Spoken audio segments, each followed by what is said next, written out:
እሱ ነገሮችን አድሬስ ለማድረግ ገባ ወጣ ብለናል። ግን ፎከሱ ምንድን ነው? በተደጋጋሚ አንድ ጥያቄ ይመጣልኛል። ዛሬም የተጠየቅኩትና ምላሽ ሰጥቼበት ጊዜም እያጣው በውስጥ ሲመጣ ያልመለስኩት አንድ ጥያቄ አለ። ያ ምንድን ነው? እኔ ይሄን ያህል ብር አለኝ፣ ቢዝነስ ሰራለው፣ አፓርታማ ልግዛበት ወይ ኮንዶሚኒየም ልግዛበት ወይስ ቢዝነሴ ላይ ላድርገው ወይስ ባንክ ላስቀምጠው? አንደኛው አይነት ጥያቄ ነው። ሌላኛው ደግሞ በተገላቢጦሽ የሚመጣው አፓርታማ አለኝ ኦር ኮንዶሚኒየም አለኝ፣ ቢዝነስ እየሰራው ነው፣ ሽጬ ቢዝነሴ ውስጥ ላስገባው ወይ ብሩን ሽጬ ባንክ ላይ ባስቀምጠው ምን ትመክረኛል? የትኛው ይሻለኛል? የሚል ከዚህም በፊት ይነሳ ነበርና አይ ቲንክ ይሄንን አጠር ያለች ርዕስ ዛሬ ለውይይት እንትን ብዬ ሰዎችን አስገብቼ የራሳቸውን ሀሳብ እየሰጡ ነበር። ብዙ ሰዎች በጣም ኢምፖርተንት የሆነ ሀሳቦችን ሰጥተዋል። ባንክ አካባቢ የሚሰሩ ሰዎች እንዲሁም ሌሎቹም ይሄን በዚህ የተባለበት ነው። በመሀል መሐመድ ያነሳው ጥያቄ አለ፣ እሱን መጣበታለሁ። እኔ እንግዲህ እንዲህ አይነት የዲሲሽን ዳይሌማ ይባላል። ዲሲሽን ዳይሌማ ወይም አንድ ነገር የመወሰን መሀል መንገድ ላይ ስንቀመጥ ማየት ያለብን ነገሮች አሉ። የመጀመሪያው ሁሉንም በዘርፉ አስቀምጠን ማየት አለብን። ለምሳሌ ገንዘብ አለኝ፣ ኮንዶሚኒየም ልግዛ፣ ባንክ ላስቀምጠው ከሆነ ጥያቄው ሁለት ኦፕሽን ያለው ማለት ነው። አንዱ የሆነ ገንዘብ አለ፣ ኮንዶሚኒየም መግዛት አንድ አማራጭ ነው፣ ባንክ ማስቀመጥ ሌላኛው አማራጭ ነው። በመሰረታዊነት ልናቀውና ልንይዘው የሚገባው እዚህ ዓለም ላይ ሀብት የሚፈጠረው በሁለት መንገድ ነው። ከዚህ በፊት አንስቼዋለሁ። ይሄንን ኦዲየንሶቼ በደንብ ያዙልኝ። ሀብት በሁለት መንገድ ይፈጠራል። አንደኛው ካሽ ፍሎ ሲሆን ሌላኛው ካፒታል ጌን ይባላል። ካሽ ፍሎ ቢዝነስ ላይ ሰርተን ዴይ ቱ ዴይ ሩቲን ውስጥ ገብተን ኦር ባንክ አስቀምጠን ኦር በተለያየ መንገድ የምናመጣው ገንዘብ ነው። ካሽ የሚያመጣልን ሀብታችንን ኢንቨስትመንታችን ዴይ ቱ ዴይ ካሽ የሚያመጣልን የካሽ ፍሎ ጌይን ወይም አንዱ ሀብት የመፍጠሪያ መንገድ ነው። ሰከንድ ዋን ካፒታል ጌይን የሚባለው ደግሞ አሴት ላይ ወይም ንብረት ላይ ገንዘባችን እናስቀምጠውና ቀጥታ ካሽ አናገኝም። በሂደት ግን የእኛ ንብረታችን ካፒታል እያደገ እያገኘ ይመ ለምሳሌ 1 ሚሊዮን ብር የገዛ ነው ኮንዶሚኒየም 1.5 የሚገባ ከሆነ ዛትስ ካፒታል ጌይን። ወይም የባንክ ሼር ብትገዙ የባንኩ ሼር የሚያመጣው ካፔክስ ይባላል። ካፔክስ ባንክ ላይ የገዛችሁት ሼር 1000 ብር የገዛችሁት ሼር በሂደት ካፒታል ጌን አግኝቶ ፕሮባብሊ 10,000 5,000 ደርሶ ሊሆን ይችላል። እጃችሁ ላይ ካሹ አልመጣም፣ ግን በሆነ መጠን ያ ንብረታችሁ እያደገ ማርኬት ካፒታላይዜሽኑ እያደገ ይመጣል። ሶ እነኝን ሁለት ግራውንድ ያዙ። ከዚህ ከሁለት ግራውንድ ውጭ የሚፈጠር ሀብት የለም። በየትኛውም መስመር የሚመጣ ሀብት የለም። ኤኒ የሚመጣን ሀብት ወይ በካሽ ፍሎ ወይ በካፒታል ጌን ይመጣል። ሶ ጀነራሊ ያለው ሪኮሜንዴሽን አጠቃላይ ያለው ሪኮሜንዴሽን የትኛውም ሰው አቅሙ ሲኖረው አቅሙ ሲደረጅ ካሽ ፍሎ የሚያገኘው ገንዘብ ሀብት እንዳለ ሆኖ በተጨማሪ ከካፒታል ጌን ቢያገኝም ተመራጭ ነው ይባላል። ወይም ከካፒታል ጌን የሚያገኘው ሀብት እንዳለ ሆኖ ወደ ካሽ ፍሎ መምጣት አለበት ይባላል። አሁን እንግዲህ የዚህ ውሳኔ ዳይሌማ ሁለት ናቸው ማለት ነው። አንዱ የካሽ ፍሎ ነው፣ ሌላኛው የካፒታል ጌን ነው። ኮንዶሚኒየም ልግዛ ልነግድበት፣ ኮንዶሚኒየም ልግዛ ብሩን ባንክ ላስቀምጠው፣ ኮንዶሚኒየም አለኝ ሽጬ ቢዝነሴ ውስጥ ላስገባ ባንክ ላስቀምጠው። እዚህ ውስጥ አንድ ተጨማሪ አንድ ሁለት ነገር ጨምሩበት። እኔ የምጨምርላችሁ ባንክ ላስቀምጠው ብቻ ሳይሆን የባንክ ሼር ልግዛ። ቢካዝ ኢትዮጵያ ውስጥ የባንክ ሼር የተሻለ ኢንካም ከሚያስገኝ ውስጥ ነው። በቁጥር ጠቅስላችኋለሁ። ኦር ደግሞ አሁን የመጣው ደግሞ ትሬዠሪ ቢል፣ የመንግስት ትሬዠሪ ቢል አንደኛው ኮምፒቲቲቭ የሆነ ተወዳዳሪ የሆነ ኢንቨስትመንት ቬሂክል ነው። እነኝን ጨምሩባቸው። እንዲህ አይነት የዲሲሽን ዳይሌማ ሲገጥመን ሁሉንም በዘርፉ ማየት ነው ስል ለምሳሌ ኮንዶሚኒየም ብገዛ ሁለት ነገር ነው ከኮንዶሚኒየሙ ማገኘው ሀብት። ኮንዶሚኒየም በመግዛት ውስጥ ሁለት ሀብት ነው የሚገኘው። አንደኛው ካፒታል ጌን አለው፣ ኮንዶሚኒየሙ ከአመት ዓመት የሚጨምርበት አማውንት አለ። ሁለተኛው ኮንዶሚኒየሙ ተከራይቶ የሚያመጣው ገንዘብ አለ። ኦኬ ኮንዶሚኒየሙ 20 ሺህ ብር ቢከራይ በአመት 240 ሺህ ብር ምን ያመጣልኛል? ካሽ ፍሎ ያመጣልኛል። ኮንዶሚኒየሙ ደግሞ በራሱ ቫሊዩ አፕሪሼት እያደረገ ዋጋው እየጨመረ ሄዶ ደግሞ የሚያመጣልኝ የካፒታል ጌይን አለ። አሁን ኢትዮጵያ ውስጥ ቅድም መሐመድ ሲያነሳው ባይዞይ መሐመድ የዛሬ 2 ዓመት 3 ዓመት የወሰንከው ውሳኔ ትክክል ነው። ዛሬ ላይ ያለው ሁኔታ የዛሬ 3 ዓመት የወሰንከውን ውሳኔ ሮንግ አያደርገውም። ቢካዝ ያኔ የወሰንክበት ታይም ኢዝ ቬሪ መች ኢምፖርታንት። ለምሳሌ ኢትዮጵያ ውስጥ ከአምና በፊት ባለው ብትወስዱ ከዓመት በፊት ባለው ብትወስዱ ከካሽ ፍሎ ከምታገኙት ሀብት ይልቅ እኔ በማቀው ከካፒታል ጌን የምታገኙት ሀብት በጣም ይበልጥ ነበር። ያ ማለት ምንድነው? 10 ሚሊዮን ብር ያለው ሰው የዛሬ 3 ዓመት 4 ዓመት መሬት ወይ የሆነ ቤት ቢገዛ በ3 ወር ውስጥ 14 ሚሊዮን ይገባል። ምናልባት በአመት 2 ካገላበጠው 10 ሚሊዮኑ 20 ሚሊዮን እና ከዛ በላይ ይሄዳል። ዊዛውት ጭቅጭቅ፣ ከገቢዎች ጋር ሳትጨቃጨቁ፣ ሌላ ነገር ውስጥ ሳትገቡ፣ ምናምን ሳትሆኑ ከአመት በፊት በነበረው ሁኔታ የኢትዮጵያ የካፒታል ጌን የሀብት ምንጭነት የነበረው ጉልበት ከፍ ያለ ነው። ከአንድ ዓመት ወደዚህ ወይም ከአንድ ዓመት ተኩል ወደዚህ ግን ኢትዮጵያ ውስጥ ያለው በተለይ ከሞኔታሪ ፖሊሲ ጋር ተያይዞ ከገበያ ውስጥ ገንዘብ እየወጣ ሲመጣና ኮንትራክት እያደረገ ኢኮኖሚው እየተጨበጠ ሲመጣ ለንብረት ያለው ቫልዩ እየወረደ ስለመጣ በካፒታል ጌን የሚገኘው የሀብት መጠን ኢንክሪመንታል ቫልዩ ቅድም መሐመድ እንደጠቀሰው በአንዳንዱ ላይ ኔጌቲቭ የሆነበት የዛሬ ዓመት ከምናምን የገዛችሁት 15 ሚሊዮን ብር የገዛችሁት አፓርታማ ምናልባት 14 ልትሸጡ ትችላላችሁ፣ እንደ ሎኬሽኑ ደካማ ከሆነ። ኢንሰም ኬዝስ ደግሞ በዋናው ኢንሰም ኬዝስ በጣም ጨመረ ከተባለ በአመት ያለው ኢንክሪመንት 10% 15% ማይበልጥበት ሁኔታ ነው ያለው። ቅድም እንዳልኳችሁ ኮንዶሚኒየሙ ተከራይቶ 240 ሺህ ያመጣል። ፕላስ የገዛችሁት ያን ኮንዶሚኒየም 5 ሚሊዮን ብር ከሆነ 10% ኦፍ የ5 ሚሊዮንን ብትይዙ 500 ሺህ ኢንጀነራል ኮንዶሚኒየም ላይ ኢንቨስት ብታደረጉ 740 ሺህ ብር ታገኛላችሁ ማለት ነው። ይህን ትይዛላችሁ። በዚህ በኩል 5 ሚሊዮን ብር ወስጄ ባንክ ባስቀምጠው ቅድም እንደተባለው በታይም ዲፖዚት ባስቀምጠው ታይም ዲፖዚት ሲሆን አሁን 20% ጭምር ባንኮች እየከፈሉ ነው ያሉት። 20% ባንክ ታይም ዲፖዚት ላይ የሚከፍለን ከሆነ የ5 ሚሊዮን ብር 20% ማለት አይ ቲንክ 1 ሚሊዮን ብር ነው ኢንካሙ የሚሆነው። ገቢው 1 ሚሊዮን ብር ነው የሚሆነው። ከተሳሳትኩ ትመልሱኛላችሁ። 18% ከሆነ አይ ቲንክ ወደ 900 ሺህ አካባቢ ነው የሚሆነው። ናቹራሊ 18 ወይም 17% እና ከዛ በላይ ያለ ቢኒ መጥቷል። የቢኒ ሰሞኑን ከስር መደበቅ ጀምሯል። ቢኒ ወይ ሙክዬ ቀጥል ሀሳብ እንዳይል ቴንክ ዩ 18% ቢሆን 900 ሺህ ብር ጌን አለው በአመት ማለት ነው። ያ ማለት ኮንዶሚኒየም ገዝቶ ቢያከራይ ኪራዩ 240 ሺህ ያመጣለታል። ፕላስ ካፒታል ጌኑ ወደ ሌትስ 500 ሺህ ቢሆን 740 ሺህ ብር ማለት ነው። በዚህ በኩል 900 ሺህ ወይም 1 ሚሊዮን ያገኛል። በሜር ኮምፓሪዥን ካየ ነው ዛሬ ላይ ባለው ሁኔታ ምናልባት ያለውን 5 ሚሊዮን በታይም ዲፖዚት ባንክ ላይ ማስቀመጡ ኮንዶሚኒየም ከመግዛቱ የተሻለ ነው የሚሆነው። ናው ሁለቱም በዚህ ኮንሲደር ኮምፔር አድርገን ባይዘ አንዳንድ ሎኬሽን ካፒታል ጌኑ ከ20% ምናምን ሊበልጥ ይችላል፣ ከ15% ሊበልጥ ይችላል። የኔ አሳምሽን አሁን ላይ ባይ ኤንድ ላርጅ በአመት 1 ሚሊዮን የገዛችሁት 5 ሚሊዮን የገዛችሁት ኮንዶሚኒየም በዛሬ ባለው ሁኔታ ከ6 ሚሊዮን ምናምን ላያልፍ የሚችልበት ሁኔታ ስላለ ነው። ሁለተኛው ናው the same comparison ኦኬ እኔ ኮንዶሚኒየም አለኝ፣ ኮንዶሚኒየሜን ሽጬ ቢዝነሴ ውስጥ ካሽ ፍሎ ኢንጀክት ላድርግ ወይስ አላድርግ የሚል ደግሞ ሊሆን ይችላል በሌላ ሳይድ ማለት ነው።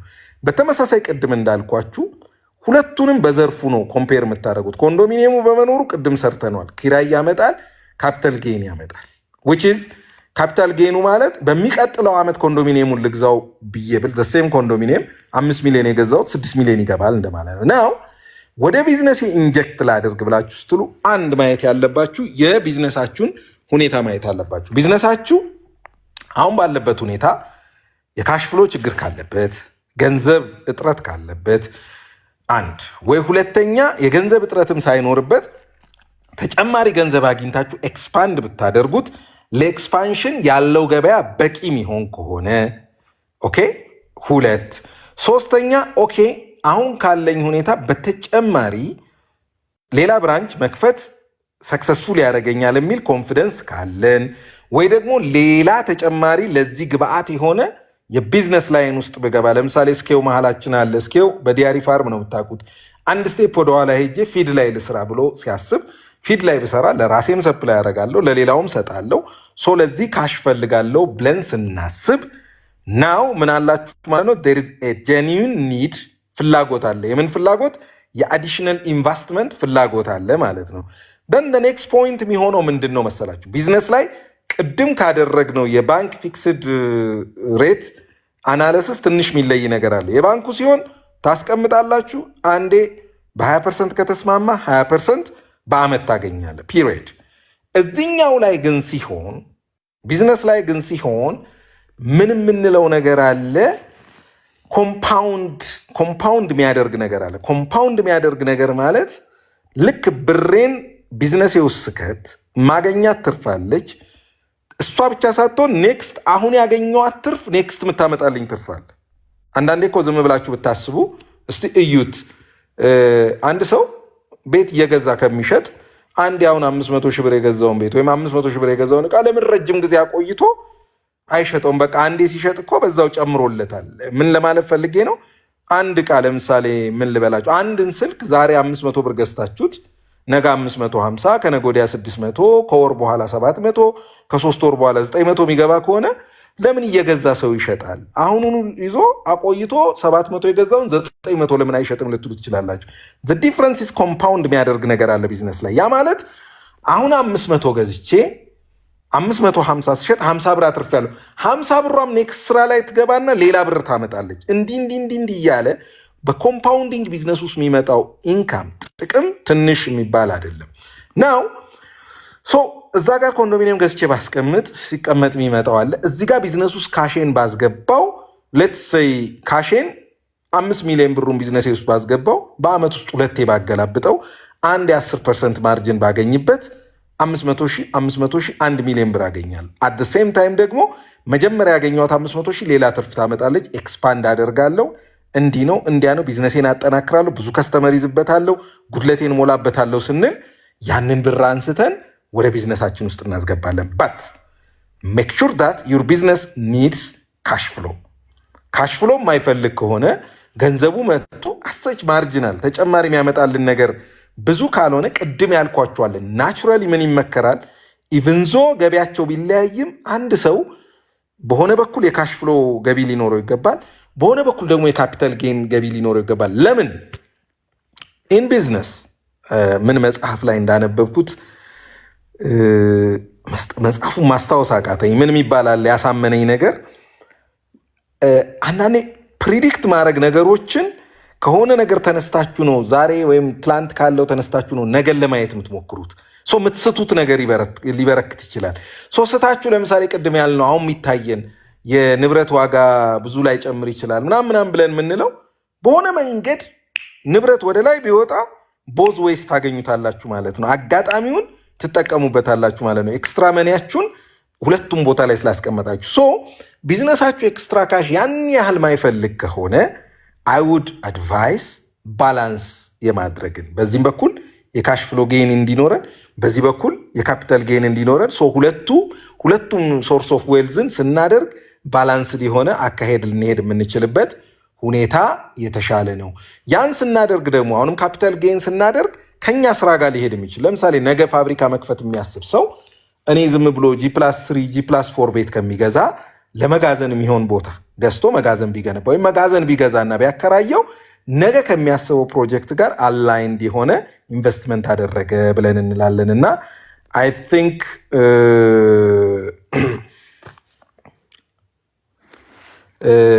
ይህን ያህል ካልኩኝ ለመነሻ ሀሳብ በቂ ነው። ከናን ዌልካም አም ቬሪ ግላድ ዛት እዚህ ጋር መገኘት። ከናን የመሪ ፖድካስት እና ወዳጄ መሀላችን አለ። ቴንክ ዩ አቡሹ ቢኒ ጎ አሄድ ፕሊዝ። ቢኒዬ እንዴት ዋልክ? መግባት ትችላለህ። መድረኩን አስረክቤያለሁ። እስኪ አይ ላዳምጥ እስክስተካከል እስክመቻች ድረስ ሁላችሁንም እንኳን ደህና መጣችሁ፣ እንኳን ደህና ቆያችሁ። ሰላም ብያለሁኝ። አዲስ አሪፍ ሰው አይቻለሁ። ከነአን እንግዲህ ያው ከነአን ቴንክ ዩ ዌልካም ብለናል ብራዘር። ሁላችሁም ታብታብ አድርጉ፣ ኮፒ ሊንክ አድርጉ። ያላችሁት ሰው ብዛት በጣም አሪፍ ነው፣ በጣም ቆንጆ ነው። ይብሱ እየመጣ ይብሱ እንኳን ደህና መጣ። ሁላችሁም እንግዲህ ታብታብ ኮፒ ሊንክ ሼር እያደረጋችሁ ላይቫችን ስትሮንግ እንዲሆን ኢብሳ እንዴት ውለሃል? እንኳን ደህና መጣ። 824 ሰዎች አሉ ላይ ሼር የተደረገው አንድ ያልመለስኩት ጥያቄ ያለ እስኪው ልመልሰው። ከስር አልመለስክም ተብያለሁ። ምን አይነት ጥያቄ ተጠይቄ ነበረ? መሐመድ ከባህር ዳር ሙከሚል ባንክ መስርታችሁ ባንክ ስትመራ ቆይተህ እዛ ባንክ ላይ ከዶክመንት አንጻር አሁን ሙራባሃን ያነሳው ትንሽ ለኦዲየንሱ ባክግራውንድ ለመስጠት ሙራባሃ ማለት መሪ ፖድካስት ላይ በቀደም ለአብራራው እንደሞከርኩት ባንክ ነጋዴ ሲሆን ማለት ነው። ባንክ ነጋዴ ሲሆን ማለት ነው ባንኩ እቃ ገዝቶ መሸጥ፣ እቃ አምርቶ መሸጥ ድረስ ይሄዳል። እቃ አምርቶ መሸጥ ማለት ከምናውቀው ይለያል። ለምሳሌ እኛ የምናውቀው ባንኮች ሞቢላይዜሽን እና ዲሞቢላይዜሽን ነው የሚሰሩት። ዲፖዚት ይሰበስቡና ብድር ነው የሚሰጡት። ግን ሙራባሃ ሪሊ ተሰራ ማለት አንድ ባንክ ሆኖ ፋብሪካ ኦውን ያደርጋል። ሌትስ ሴይ ቴክኖሎጂ ላይ ላፕቶፕ ፋብሪካን ኦውን አድርጎ ላፕቶፕ ብቻ በዱቤ ለከስተመሮቹ ሽጦ ከስተመሮቹ በጊዜ ሂደት ብሩን ሊመልሱ ይችላሉ። ወይም ላፕቶፕ ከሚያመርት ጋር ዲለርሺፕ ይዋዋልና ላፕቶፕ ከአምራቹ ተቀብሎ በዱቤ ለከስተመሩ ይሰጣል ማለት ነው። ባይዘዌ ሙራባሃ ደሪል ሙራባሃ ማለት ይሄ ነው። አሁን ግን ኢትዮጵያ ውስጥ እየተሰራ ያለው በዚህ ደረጃ ባንኮቹ ኢንቮልቭድ ስላልሆኑ ምንድን ነው የሚያደርጉት?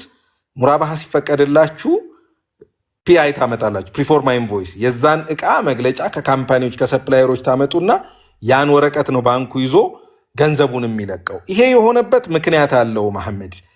የኢትዮጵያ እዛው መሪ ፖድካስት ላይ ገልጬዋለሁ። የኢትዮጵያ ህግ ወይም የናሽናል ባንክ ህግ ኢንተረስት ፍሪ ባንክን ፈቀደ እንጂ አብሮ ተያይዞ መስተካከል ያለባቸው የሀገሪቱ የንግድ ህግ፣ የታክስ ህግ ምናምን ደብል ታክሴሽን ላይ የተሻሻለ ነገርና ኤክሰፕሽን የላቸውም እነኚህ ባንኮች። የሆነ ነገር ኦውን ባደርግ እኔ ታክስ ከፍልበታለሁ፣ ለአንተ መልሼ ስሸጣ ዘ ባንክ አንተ ታክስ ትከፍልበታለህ። ዳብል ታክሴሽን ሀፕን ያደርጋል ማለት ነው። ቢኮዝ ኦፍ ዳት ባንኮቹ በጣም የተቸገሩበት፣ እኛም ፖዚሽን ላይ ሆኝም እኔም ቼርማን ሆኜ በምመራበት ሰዓት ይሄ ወዝ አወር ቻሌንጅ ስቲል ቻሌንጅ ነው። አብሮ የሀገሪቱ የታክሴሽን ህግ መቀየር አለበት። አብሮ የሀገሪቱ የሌሎች የፋይናንሻል ሪፖርቲንግ እና መሰል ህጎች መቀየር አለባቸው። ኢቭን ንብረትን ይዘ በቀላሉ ማስተላለፍ ቴምፖራሪ ንብረት፣ ምክንያቱም ባንኮቹ ሉክ እኔ ያው መኪና ቢሆን ዲለር የሆንኩት መኪናውን ወደ ራሴ ስም ባስተላልፈው ብገዛው መኪናውን መልሼ ሳስተላልፍ ኮስትም ጊዜም በርካታ የዶክመንቴሽን ስራ አለ። ለባንኮቹ ቴምፖራሪ የኦውነርሺፕ ስታተስ የሚይዙበትን መንገድ እና ታክሴሽኑን ኢንከር ሳያደርጉ በሲንግል ታክሴሽን ሊያልፍ የሚችልበት መንገድ እስካልተስተካከለ ድረስ ይሄ አሰራር ከባድ ነው። ለእኛም በጣም ከብዶናል። ኢንፋክት ከዚህ በዘለለ ደግሞ ችግር ያለበት አሰራር አለ መቀረፍ የነበረበት በጊዜ አይከንሴይ የተቻለውን ለማድረግ ተሞክሯል። አሁንም እየተሞከረ ያለበትና ከዛ አንጻር ነው። በቅርብ እንግዲህ እነኚህ ነገሮች ተፈተው የሙራባሃ የታቀደለትን ዓላማ ያሳካል ብዬ አስባለሁ። ናው እስኪው አቋረጥኩ። በጣም ሶሪ፣ ይሄ መመለስ ስለነበረብኝ ነው። ቴንክ ዩ። ችግር የለውም። አክቹዋሊ ቀደም አቶ መሐመድ ከባህር ዳር የጠየቁት ጥያቄ ላይ 2.5% ታክስ የተጣለበት ላይ ባይ ዘ ዌይ ሞር ስፔሲፊክ አልሆነም። አሁንም ቅድም ከደብል ታክሴሽኑ ጋር የተያያዘ መስተካከል ያለበት አንድ ህግ ይመስለኛል። ይሄም ወደፊት ምናልባት ሴክተሮች አሉ፣ ሰፊ የሆነ ፕሮፊት ማርጅን ያላቸው ሴክተሮች አሉ፣ እንዲሁም ደግሞ በጣም ጠባብ ፕሮፊት ማርጅን ይዘው የሚሰሩ ሴክተሮች አሉ። 2.5% ማለት የመንግስት ግብር ሆነ ማለት ያ ሰውዬ መንግስት አሲዩም ሲያደርግ የ35%ቱ አሁን ቅድም ከ10 ሚሊዮን ብር ላይ ከ10 ሚሊዮን ላይ 250 ሺህ ብር ሲወጣ የ250 ሺህ ብር ሲታሰብ ከ35% ፕሮፊት ላይ ከዛ ላይ ከጠቅላላ ሪቨኑ ላይ ኦልሞስት 35% ወጥቶ ነው እንደገና ምንድነው የሚሆነው? ፕሮፊት ወጥቶ ነው ማለትም ያተረፈውን መገመት በሚቻልበት ሁኔታ አይኖርምና ትንሽ መስተካከል ያለበት ይመስለኛል። ስፔሻሊ ግብርና ሴክተር ላይ እሱን ኢምፕሊመንት ማድረጉ በጣም በጣም ከባድ ይሆናል። ሲዝናል ነው፣ የሚበላሽ ነገር ይኖረዋል። በጣም ቻሌንጅ የሚደረግም ሴክተር ስለሆነ ስፔሻሊ እርሻ ላይ የሚሰራ ገበሬ እርሻ የሚበላሽበት ሲዝን ይኖራል፣ እርሻ የሚስተካከልበት ሲዝን ይኖራል። ሁለተኛ እንደገና ደግሞ ከሚቀጥለው ዓመት ኦዲት ከተደረገ በኋላ መልሶ ይያዝለታል የሚለው ነገር በሚቀጥለው ዓመት ተሰናባች ከሆነም በዛው ይቀራል ገንዘቡ እንደማለት ነው እና ትንሽ ጠባብ ነው ይህ ነገር። ብቻ ወደፊት የሚስተካከል ይመስለኛል። ተጨማሪ አስተያየት ከመስጠት አኳያ ነው ህጉን እያየው እስኬው በጣም ጥሩ ነገር ነው ያነሳው። አንዴ ኦዲየንሱም ስለጨመረ ሀሳቡን አንስቼ ሪቫይዝ ላድርግ ለብዙ ሰው ሊጠቅም ስለሚችል። ሉክ ጋይስ የ2.5 ታክሴሽን ጉዳይ ነው እና ህጉን ላንብብላችሁ። ህጉ ምንድነው የሚለው? የገንዘብ ሚኒስቴር ያወጣው ህግ ናቹራሊ አሁን ምን አይነት አሰምሽን አለ ኢትዮጵያ ውስጥ? አሁን የተያዘ አሰምሽን ማንኛውም ሰው የሚያተርፈው ትርፍ የሚከፍለው ግብር ከሚሸጠው ሽያጭ 2.5% በታች መሆን የለበትም። አንድ ካምፕኒ 10 ሚሊዮን ብር ዓመታዊ ሽያጭ ካለው ለመንግስት የሚከፍለው የትርፍ መጠን በዓመቱ በምንም ሁኔታ ከ250 ሺህ ብር በታች መሆን የለበትም የሚል አቋም ተይዟል። ኦኬ ይሄንን ያዙልኝ። ነምበር 1 ይሄ ማለት ግን ምን ማለት አይደለም፣ ወዳልሆነ መስመር እንዳይወስዳችሁ አረዳዱ። የሂሳብ መዝገብ አትይዙም ማለት አይደለም። ይህንም በደንብ እንትን በሉ። ማንኛውም ነጋዴ የሂሳብ መዝገቡን ልክ እንደ በፊቱ ነው የሚይዘው። ደረሰኛችሁን ትቆርጣላችሁ፣ ኢንካም ስቴትመንታችሁ ፕሮዲውስ ይደረጋል ምናምን። አይ መንግስት ሆነም ቀረ 2.5 ስለሚያስከፍለኝ ብለን እንደዚህ አይነት ዶክመንቴሽኖችን ማኒዝ ከሆነ 100% አትርፈሃል ሊልህ ይችላል። መንግስት ሊልህ ይችላል። 100 ሚሊዮን ሽጠ ፕሮባብሊ 100 ሚሊዮን ለሸጡ ሰዎች ደግሞ ሚኒመም የምትከፍሉት የግብር ምጣኔ ገንዘብ 2.5 ሚሊዮን እና ከዛ በታች መላይ መሆን አለበት እንጂ አይ በቃ ከዛ በታች ከሆነ መንግስት 2.5 ስለሚቆርጥብኝ መዝገብ አሊዝም ምናምን ኮምፕሮማይዜሽን ውስጥ ከገባችሁ አደጋ ውስጥ ነው የምትገቡት። 100% ነው ትርፍ ልትባል ትችላለህ ማለት ነው። ይሄን ያዙልኝ። 50% ነው ትርፍ፣ 100% ነው ትርፍ ከተባል ከ50 ሚሊዮን አትርፋል እንደማለት ነው። የ50 ሚሊዮን 30% አምጣ ስትባል 15 ሚሊዮን ብር ትከፍላለህ እንደማለት ነው። እሱን ያዙልኝ። ና ይሄ ምንድን ነው ዲቴይሉ ስትሉ ላንብበላችሁ። በዚሁም መሰረት ይላል አስታውቀው የከፈሉት ግብር ዓመታዊ ከጠቅላላ ገቢያቸው 2.5% በታች የሆነ ግብር ከፋዮች በዓመታዊ ጠቅላላ ገቢያቸው ላይ የሚታሰብ 2.5% አማራጭ አነስተኛ ግብር እንዲከፍሉ ይላል። ይሄ ማለት 10 ሚሊዮን ብር ዓመታዊ ሽያጭ ኖሮን ትርፋችን ተሰልቶ ከዛ 30% ኢንካም ታክስ ፋይናሊ ሲቀመጥ 150 ሺህ ብር ነው እኔ የምከፍለው ግብር ብላችሁ ብትሉ 150 ሺህ ማለት ያተረፋችሁት ትርፍ 500 ሺህ ነው። ከ10 ሚሊዮን ያተረፍኩት ብላችሁ ብትሉ የ500 ሺህ 30% ማለት 150 ሺህ ነው። ለምሳሌ 10 ሚሊዮን ሽጬ 500 ሺህ ነው ያተረፍኩት ብላችሁ የ500 ሺህ ትርፍ 150 ሺህ ብር ታክስ ልከፍሉ ሪፖርት ብታደርጉ አልቀበልም 10 ሚሊዮን ስለሆነ ሽያጭ ሚኒመም የምትከፍለው ግብር 2.5% ነው መሆን ያለበት 250 ሺህ እና ከዛ በላይ ነው። 250 ሺህ ነው የምትከፍለው ሚኒመሙን ብሎ ስንት እንድትከፍሉ ያደርጓቸዋል? 250 ሺህ ብር እንድትከፍሉ ያደርጓቸዋል። ዘን ቀጥሎ ምን ይላል ህጉ? ኪሳራው ትክክል መሆኑ ከተረጋገጠ ይህ የከፈሉት ግብር በሚቀጥለው የግብር ዓመት ሊከፍሉት ከሚገባው ግብር ላይ ተቀናሽ እንዲደረግ። ያ ማለት ያንን ከከፈልን በኋላ እናመለክታለን። ይሄ ትክክለኛ እኔ መዝገብ ያስኩት ኦዲት ይደረግልኝ ይጣራልኝ እንላለን።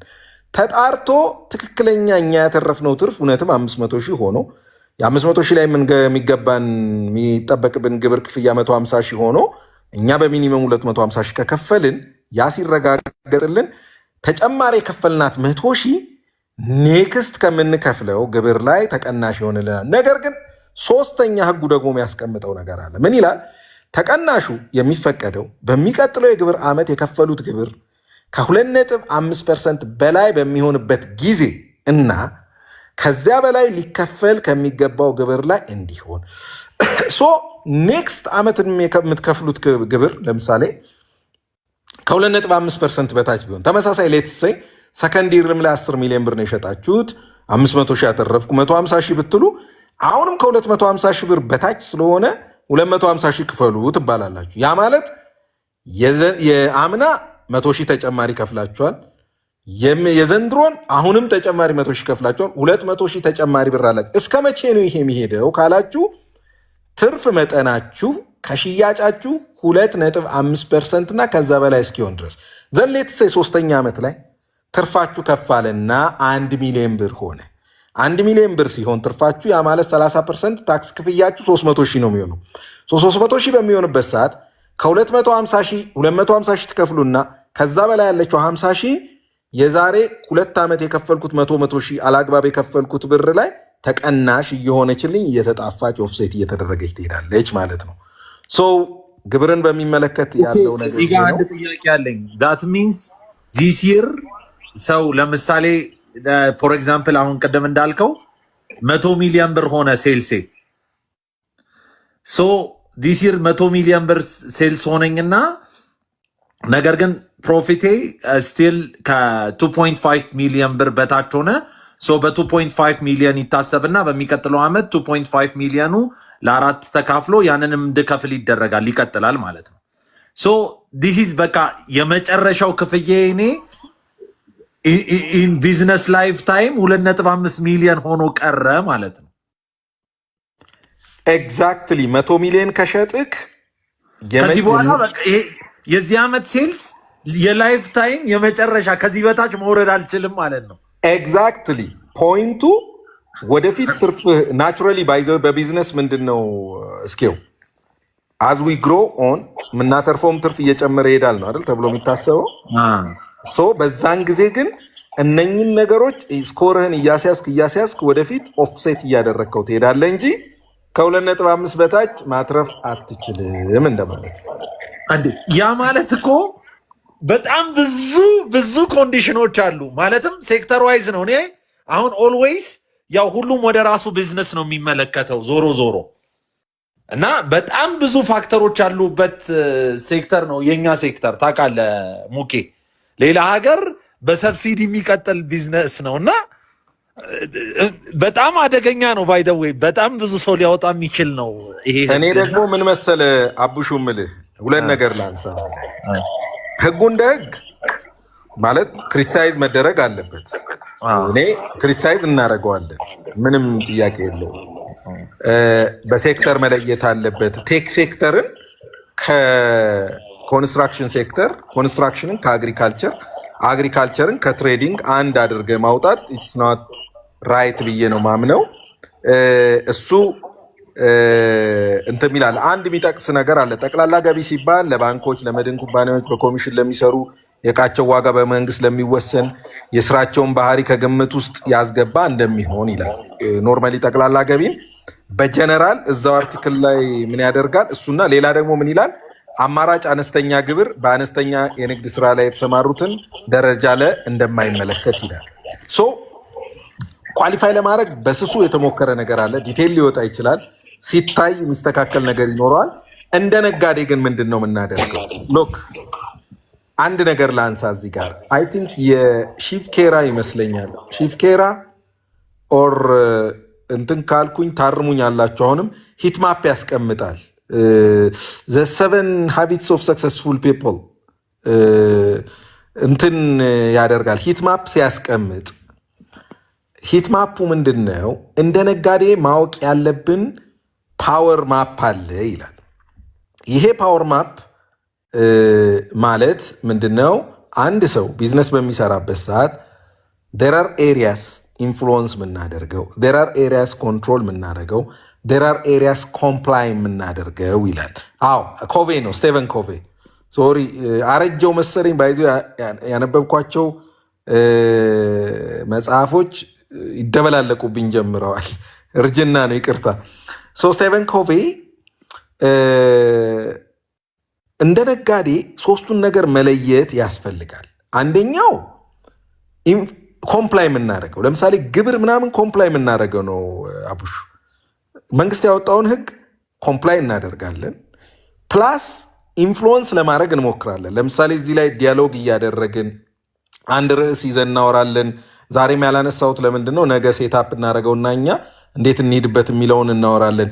የቢዝነስ ኮሚኒቲ ቻሌንጅ ምንድን ነው? መንግስት አድሬስ ቢያደርግ ምንለው፣ የተለያዩ ተቋማት አድሬስ ቢያደርግ ምንለውን በጣም ፖዘቲቭ እና ሀገራችንን ሊጠቅም በሚችል መልኩ እናስቀምጣለን። ሶ ኢንፍሉወንስ ማድረግ ይባላል። ይሄ ነገር በተወሰነ መንገድ ቢስተካከል።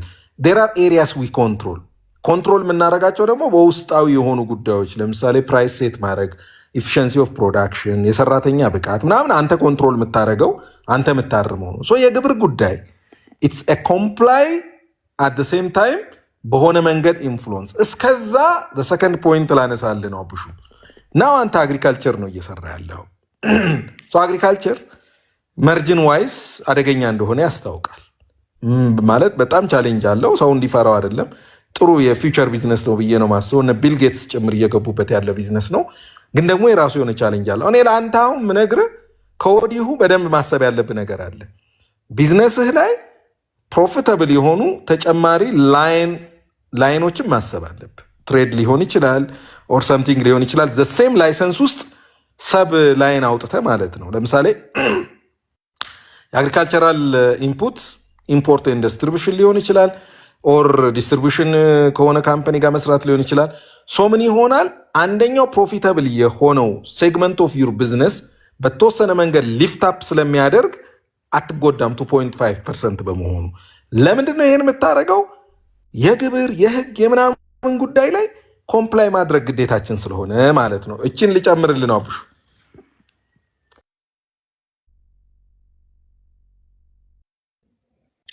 ሙኬ በደንብ አንደርስታንድ አድርጌያለሁ። በባሌም ሆነ በቦሌ እዛ ያቺን ሰብሮ ለመውጣት ጥረት ማድረግ እንጂ ምንም ምርጫ የለህም። ወይ ትዋጣለህ ወይ እዛ ላይ ነጥረህ ቶሎ ቶሎ ማደግ መቻል አለብህ። ምርጫ የለውም ነው ያሁኑ ህግ። ማደግና ማደግ ብቻ ነው። እስኪ 2.5ን ጨምሮ ነው የምትከስረው ነው እኮ በቃ የኪሳራ አንዱ አካል ነው። በቃ 2.5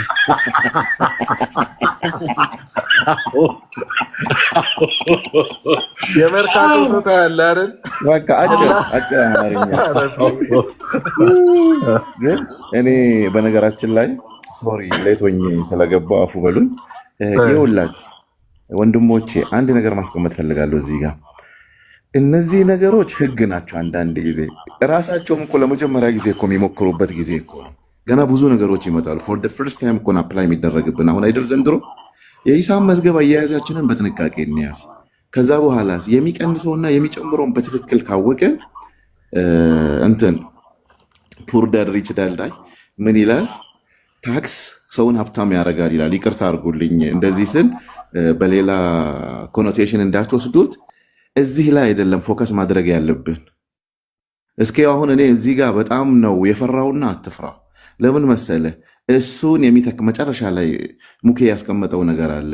ፎከስና ኮንሰንትሬሽንህን ይሄ ማርኬት ኒችህን ካላስተካከልክለት ትንሽ ሊወዘውዝህ ይችላል። ደግሞ ያንተ ኤሪያ በተለይ ግብርና ማለት ደግሞ በፖሊሲ ደረጃ ደግሞ ሰፖርት የሚደረግ የሚቀጥሉት 5 በሉት 10 ዓመት ኢትዮጵያ በግብርና ደረጃ በደንብ ሰፖርት የምትደረግበት መንገዶች አሉ። ያንን ግን ማሳየት መቻል። ከዛ እኔ እንዳውም ህጉ እኮ ክሊር ነው። ዛሬ እዚህ ህግ ላይ ብዙ መከራከሩ ብዙ ሰው ፍራቻ እንዲፈጠርበት ያደርጋልና መስራቱ ላይ የቅድሟ ነጥብ ላይ ሁለቷ ነጥብ የካሽዋና የካናው ሴክተር ሰምሃው አይደለም እኛ ሀገር ባደጉት ሀገር ጭምር ሰብሲዳይዝ የሚደረግ ሴክተር ነው እና አብሮ ቀደም ከሚልም ተናግሮታል። ሴክተር ቱ ሴክተር እየተለየ ነው ፖሊሲም ሲወጣ መውጣት ያለበት የሚል እምነት ስላለኝ ነው ደሚናይን ነገር ያነሳሁት። ዞሮ ዞሮ ፖዚቲቭ ሳይድ አለው። ያው ትልቅ ፖቴንሻል ያላት ሀገር እንደሆነች ይታወቃል ኢትዮጵያ በግብርናው ዘርፍም በላይፍ ስቶክም በማይኒንጉም በሁሉም ያው ዞሮ ዞሮ ምንድነው ብዙሃኑን ወደዚህ ሴክተር ከመሰብሰብ አኳያ ነው፣ አትራክት ከማድረግ አኳያ ነው። ለእኛ ብዙ አስጊ አይደለም እውነት ለመናገር ዙሪያችንም ብዙ የሚያማክሩንም ሰዎች ስላሉ አቡሹ 860 ሰው ተቀምጧል። 1000 ሰው ብቻ ነው ሼር ያደረገው። እባካችሁ ቢያንስ 3 ጊዜ 5 ጊዜ ሼር አድርጉ። ታፕ ኮፒ ሊንክ አድርጉ። ስትሮንግ እንዲሆን ሰዎች የሁላችሁ ከነአን ሲያስለፈልፈኝ የነበረው ከነአን መጥቷል። ግሩሜክስ መጥቷል። ማይክን አስገብቻለሁ። ከነአንን አስለፍልፉልኝ። ከነአንም ግሩሜንም እንዴት አመሻችሁ ብያለሁ። እድሉን ለእነሱ ምስጥ። ከነአን ማይኩን ኦን አርግለት። ማይኩን ኦን አርግለት። የመጀመሪያ ላይፌ ነው እና ብሰማ ነው የሚሻለኝ። ሙኬ አይ ጠያቂ ተጠየቅ ነው የመጀመሪያ። እንደውም ብታወራ ነው ጥሩ። ትናንት ተሸለምኩ ወይ ከነአን? እዚህ ውስጥ ባይዘዌ አንድ የተሸለመ ሌላ ሰው አውቃ በቤተሰብ ደረጃ የተሸለመ ሰው አለ። አልናገርም። ራሱ ከተናገረ ነገር ከነአን ሁለተኛው እንዴት ነበር ትላንት ሽልማት? ፋዘር ሄደው ጥሩ ነበር አለኝ። በጣም ኢትስ ኢንካሬጂንግ። ሰው ሲምስ ቬሪ ሞቲቬትድ። እኛ ገና እያደግን ያለ ነው። ጎልድ ላይ ነው ያለ ነው። ኦኬ እዴ ሰማችሁ አይደል? ጎልድ ላይ ነው ያለ ነው ያለው። ጎልዱ ነው ማለት አይከብድም። አያው ፕላቲኒየም አለ ከዛም በላይ አለ ብዬ ነው።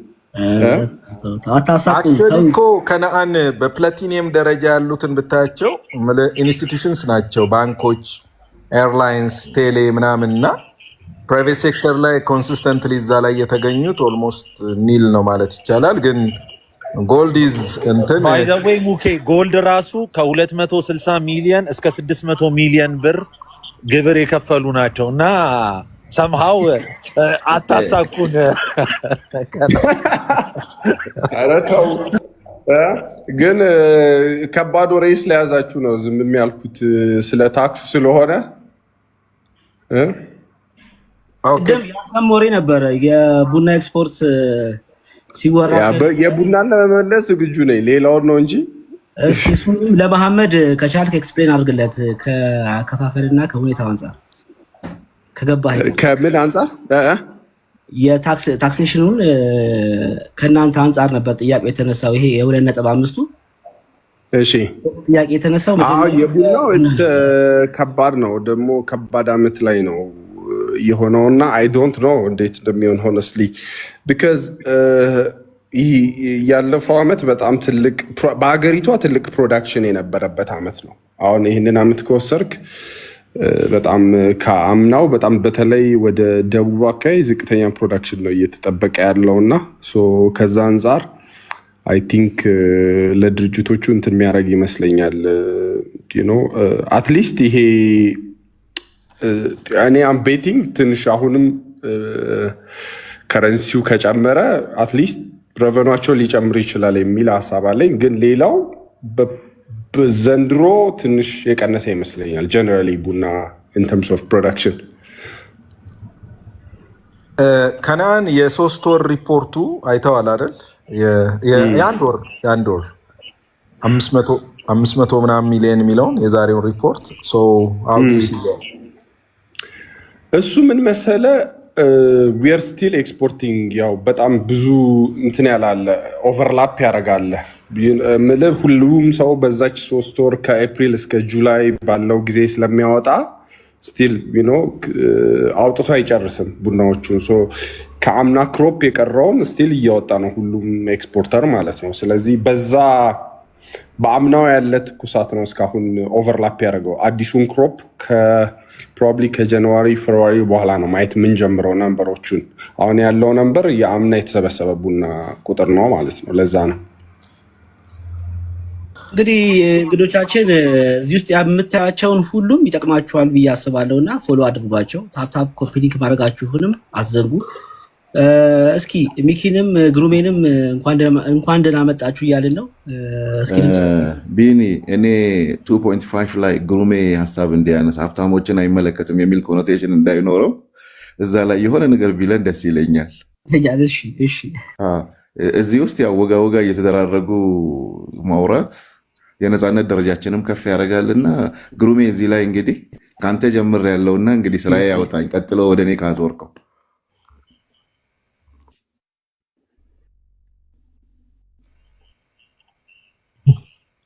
ችግር የለውም።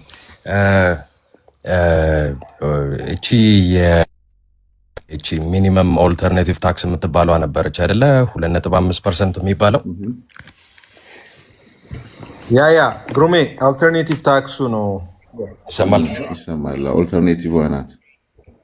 ኦልተርኔቲቭ ታክሱ እኔ የደረሰኝ ኢንፎርሜሽን ምንድን ነው፣ እኛ አሁን የእኛ ኮንሰልቲንግ ካምፓኒውም አውትሶርስ ነው የሚያደርገው የታክስ ኮምፕላየንስ ነገርን።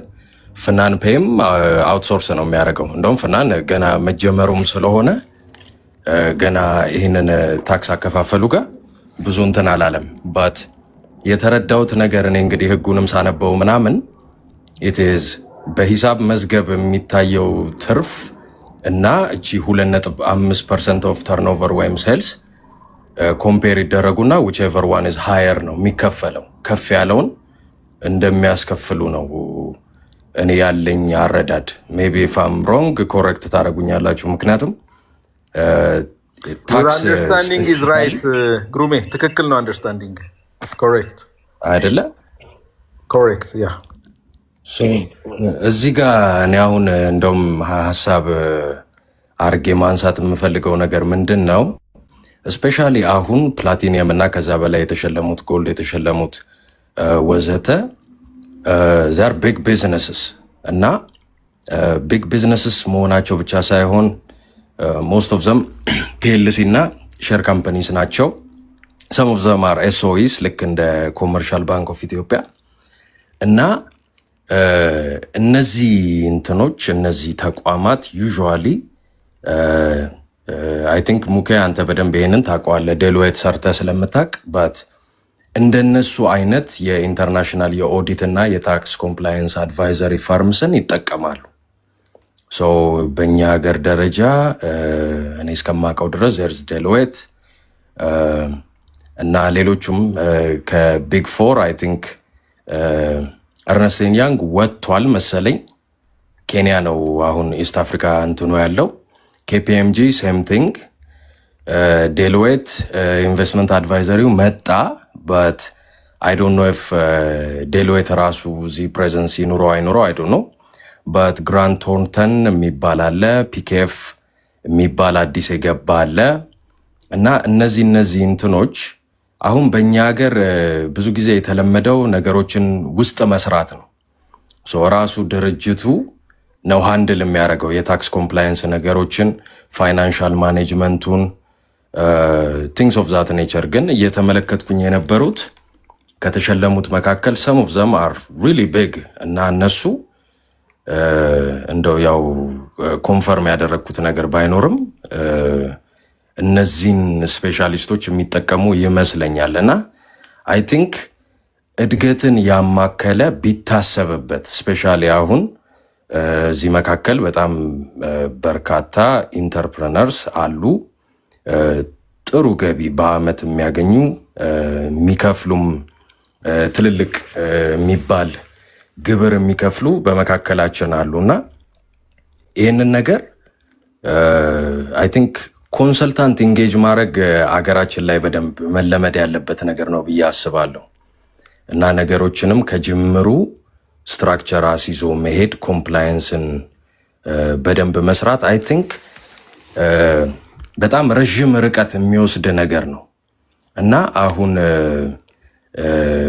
ባለፈው ፎር ዋን ኦፍ ዘ ካምፓኒስ ዛት አም ወርኪንግ ፎር ስፔሲፊክሊ የትኛው እንደሆነ አልነግራችሁም፣ ግን ሾፕ እያረግን ነበረ ዞረን እነዚህን የኦዲት እና የታክስ ኮምፕላየንስ አድቫይዘሪ ፈርምስ እያናገርን ነበረ እና እነሱ ጋር ያለው ፐርስፔክቲቭ እና የሚሰጡት ሰርቪስ ምን ያህል ጥልቅ እንደሆነ እየተመለከትኩኝ ነበረ እና አንድ ድርጅት ስፔሻሊ አሁን ለምሳሌ ከናን ኢዝ ኮፊ ኤክስፐርት፣ እሱ ፎከስ ማድረግ ያለበት ዋናው ስራው ላይ ብቻ ነው እና እንደዚህ አይነቱን ሄዴክ ሊሆን የሚችል ነገር ወይ አይገስ ላይክ አቴንሽኑን ከቢዝነሱ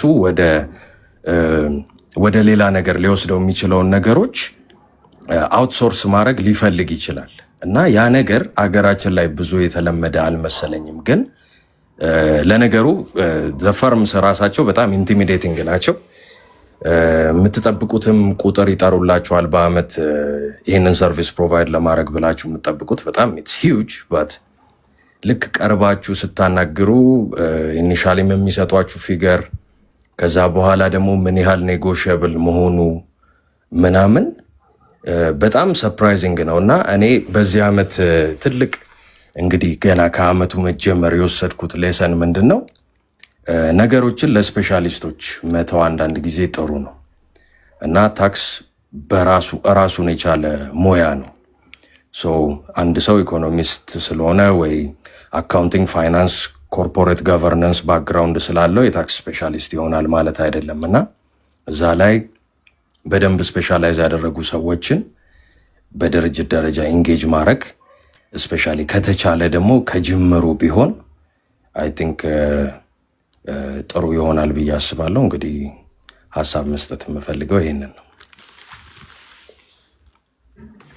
ቢኒ ከነአንን አንድ ጥያቄ ልጨምርለትና ማይክ እናስገባዋለን። የከነአን ብዙ ኤክስፖርተሮች የዚህ የአውሮፓ አዲሱ ህግ ላይ ብዙ ኮንሰርን አላቸው እና ዋትስ ዩር ቪው ኦን ዳት? ምን ኦፖርቹኒቲ እና ምን ቻሌንጅ አለው ለኮፊ ኤክስፖርተሮች? ቴንክ ዩ ሙኬ። ሁለት ሀሳቦች የተነሱት ነው። መጀመሪያ ላይ የተነሳውንም I wanted to say something about it። ማለቴ አሁን በተለይ ስለ ታክስ ሌላ ሀገር የተለመደ ነው። አብዛኞቻችሁ እንደምታውቁት አውትሶርስ አድርጎ ሰከንደሪ ሀሳቦች ኦር መደገፍ ኮንሰልት ማድረግ። ግን ችግሩ ብዬ የምፈራው አሁን ለምሳሌ አይዱ ራን አሁን ለምሳሌ ሮስተሪ ከውጭ በታክስ አድቫይስ የሚያደርገኝ ሰው አለ። ካምፓኒው ኢትስ ናት ቢግ፣ ዱካሞና ሮስተሪው ብቻ ነው። ሶ ኢትስ ዌል። ግን አሁን ተለቅ አሁን ኢፍ ዩ ሉክ አት የኤክስፖርት ስራውን ወር ተለቅ ያሉ ቢዝነሶች በዛ ሳይዝ ኮንሰልት ለማድረግ ፕሮዳክቱን ፉሊ ተረድቶ ኮንፊደንሻል ሆኖ አምነሃው ቡክን ከፍተህ ልታሳይ የምትችል አለ የሚል ፍራቻ አለኝ። ብዙ አለ የሚል ፍራቻ አለኝ። እሱ ነው ትልቁ ነገር። ትላልቆቹ ካምፓኒዎች በሳይዛቸው ያህል ሰዎች አሉ ለሚለው ትንሽ በጣም ነገሮችን ትላልቅ ቢዝነስ ሲሆኑ ኢን ተርምስ ኦፍ ታለንት ኮንሰልተንሲ እነዛ ነገሮች ሊሚቴሽን ያለ መሰለኝ በጣም አሁን ማየው ነገር። ቢኮዝ በቅርቡ ነው የእኛም ቢዝነሶችም ኮንሶሊዴት አድርገን አንዳንድ ነገሮች ለመፈለግ ማርኬት ላይ ሲወጣ በጣም ሊሚቴሽኖች አሉ በብዙ በኮንሰልቲንግም በራሱ ኢን ተርምስ ኦፍ ብቻ እነዚህ ነገሮች በጣም ሊሚቴሽን አለ ማርኬቱ ላይ ትልቅ ሳይዝ ለሆኑ ቢዝነሶች የሚያስፈልጉት ነገር። ወደ ዩሮፑ ስመለስ በጣም ሊሚቴሽን አለው። ቢካዝ አንደኛው ነገር እነሱ እያሰቡ ያሉት ብዙ ጊዜ ይሄ አሁን ለምሳሌ ብራዚል ብትሄድ አንዳንድ ሀገራት ብትሄድ ትላልቅ ነው ፋርማቸው። አንዴ ነው ያንን ነገር ሞስትሊ አሁን የዩዲአር ህግ ምንድን ነው ብዙ ጊዜ ተነስቷል። ግን ሲምፕሊ ከየት ነው ቡና የሚመጣው የዛን ጂፒኤስ ኮኦርዲኔት ወስደው ከዛ ወደ ኋላ ከ2020 ጀምሮ እዛ አካባቢ ዲፎረስቴሽን ጫካው ተመንጥሯል ወይ የሚለውን ነገር ነው የሚያዩትና እሱን ስታስብ ኢትዮጵያ ውስጥ ያሉ ብዙ አይ ቲንክ በጣም ትልቅ በሳይዛቸው ኤክስፖርት የሚያደርጉት ፕሮባብሊ ሚድሮክ ብቻ ነው። አውት ሴይ ይሄ ኮመርሻል ፋርም ያላቸው እና በአንድ ፒን ሎኬሽን 20-30 ኮንቴነር ራሱ ኤክስፖርት ኦር 100 ኮንቴነርም ሊያደርጉ የሚችሉ ሌሎቻችን በሙሉ አሁን የእኛን ፕሪቪየስሊ ኢስቲሜት አድርገነው ነበረ እና አሁን ሜምበር ፋርመር ያሉን ሎኬሽናቸውን የምናውቀው አባት 2500 ነው። ግን በእኛ ኤክስፖርት ሳይዝ ያሉት ሜይ ቢ 40,000 ገበሬዎች አሉ። ስለዚህ ግማሹን ራሱ ላርግ ብትል ጂፒኤስ ፒን አርጎ ያንን ዳታ አኪሬትሊ ወስዶ ያንን ደግሞ ወደኋላ 5 ዓመት ለማየት በጣም ቬሪ ኮምፕሊኬትድ ፕሮሰስ እና አሁን ትንሽ አሁን ድሮ ካሉን ከመዘገብናቸው እነሱንም ለሰርቲፊኬሽን ፐርፐዝ ነው ኦርጋኒክ ሰርቲፊኬት ኦር ሌላ ሰርቲፊኬት ለማድረግ የያዝ ነው ማለት ነው። በዩዲአርም አይደለም ግን አሁን እሱን አትሊስት ደብል አድርገ ነው ሜይ ቢ 5000 እናርግ ብለን እየሞከርን ያለ ነው እና ግን ኢትስ በቃ ይሄ ስሞል ሆልደር ፋርመር ሰብስበህ ያንን ነገር ፕሩፍ አድርገ ኤክስፖርት ለማድረግ ጊዜ ይፈልጋል፣ ትልቅ ኢንቨስትመንትም ይፈልጋል። ቱ ቢ ኦነስት አሁን 2500 ሆን ራሱ ጂፒኤስ ኮኦርዲኔት በአኩሬትሊ ከጂኦ ካምፓኒዎች ጋር ስናወራ ሪኳየርስ ሚሊየንስ ኦፍ ብር። እሱ ብቻ ሳይሆን እሱንም ኮንሶሊዴት አድርጎ ደግሞ ፕሮፌሽናሊ የሚሰሩ ሰዎች ሊትራሊ የኛ አንዱ በጣም ምፈራው ነገር በተለይ አዳዲስ አሁን ሰርቲፊኬሽን ላይ ራሱ ፕሮፐርሊ ኮምፕላይ አድርጎ አሁን እንደምንለው እንደ ታክስ አይነት ኮምፕሊኬሽን ያሉት አሁን ዩዲአር አንዱ ነው እንጂ አሁን ሌላው ሰው ማያውቀው ኦርጋኒክ አለ። አሁን እነ ስታርባክስም ሲገዙ ካፌ ፕራክቲስ የሚባል አለ እና እሱን ኮምፕላይ ለማድረግ ለእኛ በጣም ነው የምንቸገረው። ሂውጅ ዶክመንትስ እታች ተወርዶ ነው የሚሰራው እና እነሱን ዳይጀስት አድርጎ ለመስራት በጣም ትልቅ ቻሌንጆች አሉ እና አብዛኛው ኤክስፖርተር አይ ዶንት ቲንክ ኢትስ ሬዲ ያንንም ኢንቨስትመንት ለማድረግ እኛ ጨክነን እያደረግን ነው። ግን ለብዙዎች ፕሮፌሽናል ከፍሎ ለማሰራትም ለማድረግም ትንሽ ማርኬቱ ሬዲ አይመስለኝም። ግን አሁን በቅርቡ አይ ዶንት ኖ ሁላችሁም ታውቁ እንደሆነ አምና 1 ዓመት ኤክስቴንድ አደረጉ፣ ዘንድሮም 1 ዓመት ጨምረዋል ኤክስቴንሽን። አይ ዶንት ኖ እዚህ ኮንቨርሴሽን ላይ ከተነሳ ስለዚህ 1 ዓመት ተጨማሪ ያለን ወይ ቢታውትም አንድ ነገር ነው። ግን ኢት ዳዝ ኢምፓክት የዩሮፕን ማርኬት። ግን ለኢትዮጵያ ሜይ ቢ ለእኛም ካምፓኒ አብዛኛው አሁን ዳይቨርት እያደረገ ነው ባየሩ። ጦርነቱ ለኢትዮጵያ ኦፖርቹኒቲው ዩኤስ ኮንሲስተንት ሆኖ ቆይቷል። አሁን ኤዥያ ሚድል ኢስት ሃቭ ቴክን አ ሎት ኦፍ ማርኬት ሼር። ዩሮፕ ነበረ ወስዶ ድሮ። አሁን ብዙ ጊዜ ጀርመን ነው ቡና የሚሄደው ማለት ላይክ ጀርመን ነበረች ትልቁ ትረስት የነበራት እንደ ማሽን ማለት ነው ብዙ ጊዜ እና ከዛ ነበረ ለዩሮፕ ለኤዥያም ለአሜሪካ የሚከፋፈለው።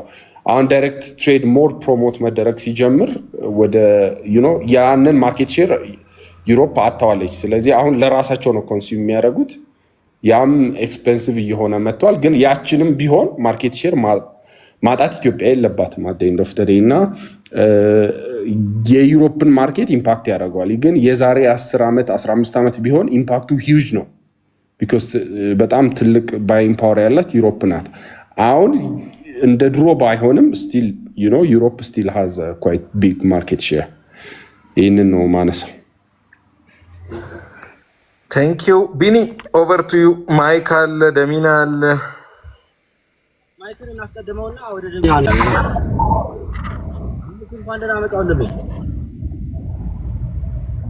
ሰላም፣ እንዴት አመሻችሁ? ሙኬ ሰላም ነው? ሃይ ማይክ፣ እንዴት ነህ? አለን። ግሩሜ እንግዲህ በጣም ከማከብራቸው ሰዎች አንዱ ነው። በጣም ኮንተንቶቹን ወዳቸዋለሁ።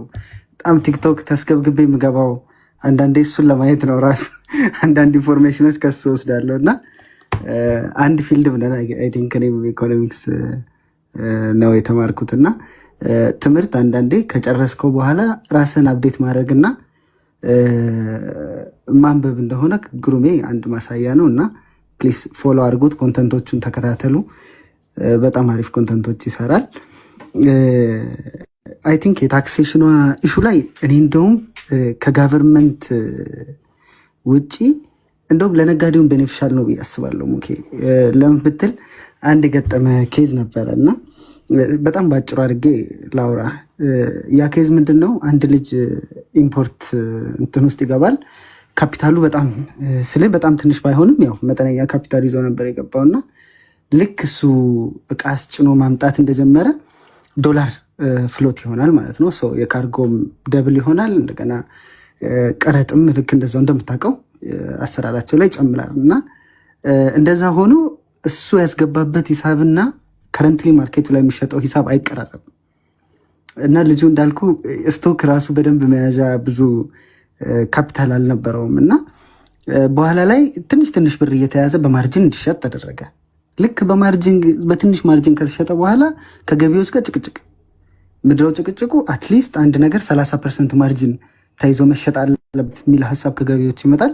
ልጁ ደግሞ ቱ ቢ ኦነስት የያዘው በጣም ትንሽ ማርጅን ነው እና በእንደዚህ አይነት ጭቅጭቅ ብቻ ልጁም ቢዝነስን ትቶ ወደ ቅጥር ውስጥ ይገባል ማለት ነው። እና አንዳንዴ እቺ አርቢትራሪ ባትሆን ጥሩ ነው። እንደውም እናንተም ፋይናንስ ላይ ያላችሁ በደንብ ታውቁታላችሁ። እነዚህ ካኖን ኦፍ ታክሴሽን የሚባሉ አሉ። አንዱ ካኖን ኦፍ ሰርቴኒቲ ነው። ታክስ ሰርቴን መሆን አለበት፣ አምነህበትም ነው መክፈል ያለብህ። ይሄ አርቢትራሪ ሲሆን የሴልስን ይህን ያክል አምጣ ሲሆን ብዙ አፒሊንግ አይደለም፣ ይጣረሳል። ግን ስቲል እኔ አሁን ካለው አንዳንድ ሳብጀክቲቭ ከሆነ አሰራር ስቲል ለነጋዴውም ቤኔፊሻል ነው ብዬ አምናለሁ። ቴንክ ዩ ሙኬ። ማይክ በጣም ቴንክ ዩ ላነሳው ሀሳብ። ነጥቡ ግን ፕሮባብሊ ማይክ ካነሳኸው ላይ ዊችኤቨር ኢዝ ሃየር ነው። ዊችኤቨር ኢዝ ሃየር ማለት ለምሳሌ 2.5% እሱ የሚከፍለው የታክስ ምጣኔ ከሴልሱ 2.5% በታች ከሆነ 2.5%ቱ ነው የሚያዘው። ከዛ በላይ ከሆነ ግን ፋይናንሻል ስቴትመንቱ የሚያሳየው ከዛ በላይ የሆነው ነው የሚያዘው። እና የቅድሙ ልጅ አይ ቲንክ ኢዘር ዌይ 30% ኦፍ ምናምን ከሆነ በዚህኛው ህግም የተሻለ ያተርፋሉ የሚለውን አይ ሪሊ ዳውቲት ሀሳቡ እንዳለ ወስጀው አሁንም የእኛም አቋም ሁላችንም እዚህ ጋር ዲስከስ ካደረግን በኋላ እንደየሴክተሩ መቃኘት አለበት። ቴክና አግሪካልቸርን በተመሳሳይ መንገድ ልታይ አይገባም። ሰም ስራዎች በጣም ቮሊዩም ያላቸው ስራዎች አሉ። በጣም ትንሽ የማርጅን ከፍተኛ ቮሊዩም ያላቸው አሉ። ሌላኛው ደግሞ የተወሰነ ቮሊዩም ግን ደግሞ ከፍተኛ ማርጅን ያለው አለ። ሶ ሴክተር ዋይዝ መቃኘትና መታየት አለበት። ሀገር በታክስ ነው የሚያድገው። ታክስ ኢዝ ዘ ሎው ኦፍ ላንድ። ሰዎች ታክስ መክፈል አለባቸው።